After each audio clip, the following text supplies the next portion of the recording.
What's going on, everybody? JaymesHanson back again to bring you another video, and let's talk about Bleach Soul Resonance. It's been a good 2-3 years since this game first announced, and we have a lot to discuss as it's coming out in literally 1 month's time. So hit that like, hit that subscribe, let's get into it, shall we?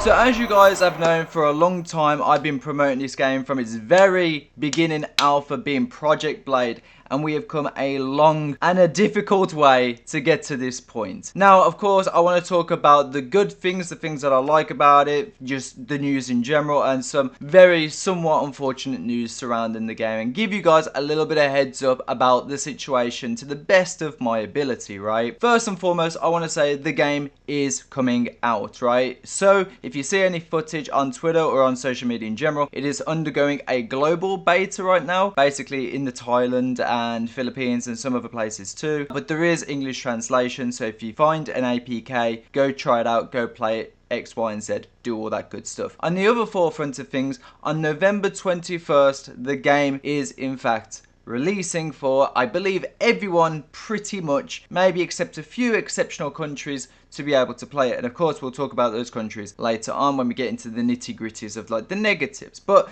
first and foremost, as someone that's watched this game go from the alpha to the beta, I even streamed it on this channel for a short while, and I could have swore that there was a lot more content within the alpha than I noticed in the beta. But it seems that they didn't remove the things that I thought that they removed. It was probably just for beta reasons, that they wanted to focus on certain elements, such as characters, such as cutscenes, X, Y, and Z. There have been many art changes throughout its run, which of course I think is for the better, going for a more stylized current 1000-year Blood War aesthetic, especially more so in the cutscenes than the PNGs. I am kind of questioning on some aspects because censorship to some sort of degree. If you see black censorship, that is for the China market, but I assume the Western and of course Japan and other countries will see red blood. But for the censorship that I'm talking about specifically is there's been images where I've seen Yoruichi without the white band, and I've also seen it with the white band, obviously covering the side boob, and we don't like that, do we, guys? But the point I'm trying to make is this game has every single time, even through its delay, through the whole TikTok issue, because as you guys know, the company that owns TikTok also owns Newverse, who made the Bleach game, and of course they went through some turmoil with the whole US TikTok thing, and basically the budget was taken off, and then it was going to be on sale for another company, and then obviously TikTok obviously went back into buying it because X, Y, and Z, low politics, right? But either or, that is one of the main reasons why I haven't been on the game or involved in the game for a very long time, due to that issue regarding TikTok, right? So the old team that originally worked on it did get laid off during that period of time, and then of course when the game came back, then of course a new team had to then take over, which is a little bit unfortunate because this game has had so many, I don't want to say so many changes of hands, but it's been in an awkward situation, to say the least. So things that I may have recommended or may have worked on may have been changed, but from so far, from the things that I've been seeing, specifically the summoning animations look absolutely gorgeous that you can see on screen right now. It's just one of those things where even though the game has been in limbo, you have seen throughout every screenshot, every image or footage that's come out, that this game has gotten so much better, especially on a graphical level, right? Not only on an art style change, but also, again, as a graphical level too, right? And of course, you know, when I was playing the alpha and beta, now granted, an alpha and a beta is an alpha and a beta. It's not obviously the final product. And of course, some devices are going to struggle with it more than others, right? And that's where optimization comes into it. So I'm not going to say, oh, like these graphical increases, and I'm not going to be able to play it on an Android S10, for example, right? If you are rocking an S10, probably you should upgrade it, right? But if you're like me, if it ain't broke, don't fix, then I understand completely, right? But nevertheless, one of the main things, one of the main turning points for me that I really pushed towards this game, and I think that I quite like this idea. I was a bit like hesitant at first, but one of the main aspects I did to push this game was, if you're going to release this game, make sure to have it on PC as well for day one. And it seems to me, now, it is a bit of a middle ground, and I kind of stumble on my words a little bit because Yes, is the game on PC 100%? There is a launcher for it, which I did recommend. But it seems they've gone for more of a soft launcher approach, which is, I believe they've gone for the LD Player Emulator, which is they've partnered up to create this sort of soft launcher. So I'm very interested to see how that's going to play out, but can you play it on PC? Yes. We'll just see how it runs when the game comes out, but I'm very happy with that. I'm very happy that it is playable on PC, and even to somewhat of an extent maybe optimized, who knows, but I'm glad that they took that on board, because I said in order to market this game, get creators to be able to play it and to be able to stream it, but also for people that may not have a powerful phone, at least let them be able to play it on PC, right? And I think this game is such a nicely graphical game that it would be criminal to not be able to play it on PC, because it does absolutely look gorgeous by more stretches of the imagination, right? Another question I have is, what is the OSTs or music going to be like? Because obviously from a creator's perspective, copyright can be a little bit of a pain, and I noticed when I streamed the beta, the Chinese beta, that they did play some Bleach original soundtracks that did get me copyrighted. So hopefully they've gotten around that as well. But overall, you know, I've been pushing this game. I still have a very deep place in my heart for this game, and I hope it does do successful, because it is a game that deserves it. All through its triumphs and tribulations, it is an amazing game, and I do still recommend it, and I do still recommend you play it. However, we do get onto a more bittersweet, I don't even want to say bittersweet, but we also do get a bitter side of the industry, which is depending on whatever region that you are in. If you are in the Western Hemisphere, North America, Canada, the UK, even places in Europe, you will notice through downloading the game on the App Store, again, I don't have an Apple, so I assume it's the same with Apple, you are going to see underneath that it is by Crunchyroll Games LLC. Now, if you don't, and you see A Japan Plus, I forgot what it's called, A Japan, something like that, that is also a company that takes the areas of which Crunchyroll don't have access to in those regions. And then of course Nuverse obviously covers China, Japan, and other countries, I assume, right?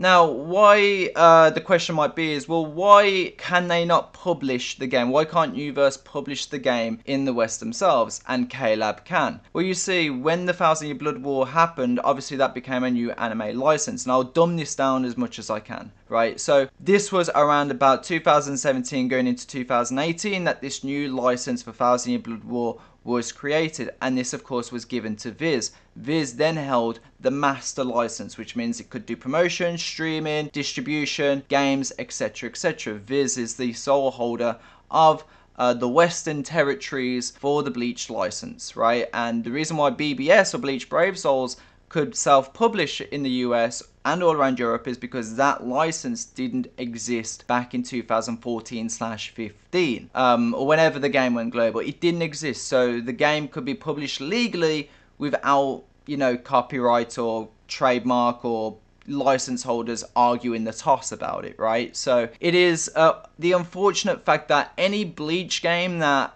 comes out from Japan has to automatically, if it wants to go global, it has to unfortunately be run by Viz Media. Now, of course, Viz Media doesn't have a gaming service. It's not a games company, so they will then give the license to either Bandai or, in this case, Crunchyroll Games.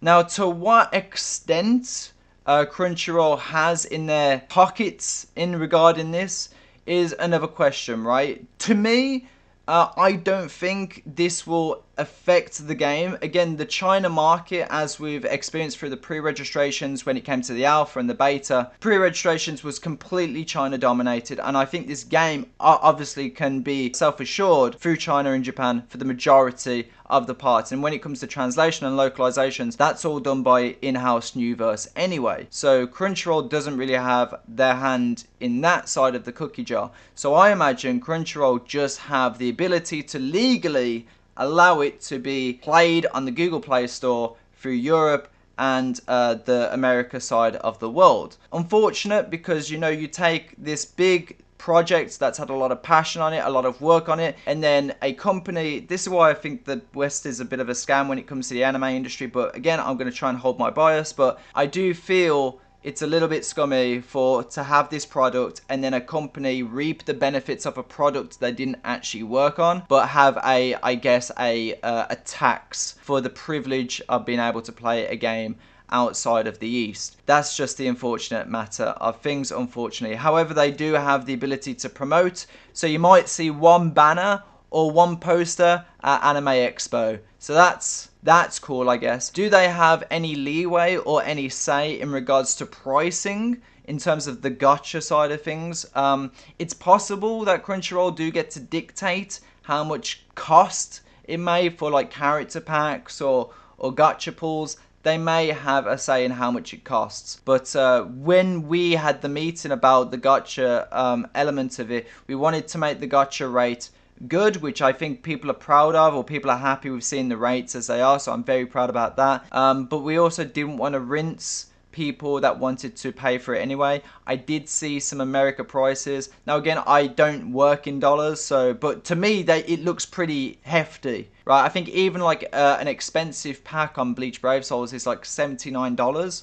I could be wrong, maybe I'm thinking about pounds, but still there's a $100 or $99 pack that's been leaked, and I would assume that's Crunchyroll kind of dictating the prices. Is there any way to get around not supporting Crunchyroll but also supporting this game? I would imagine the best case scenario is just downloading an APK and hope that it does have an English version on there.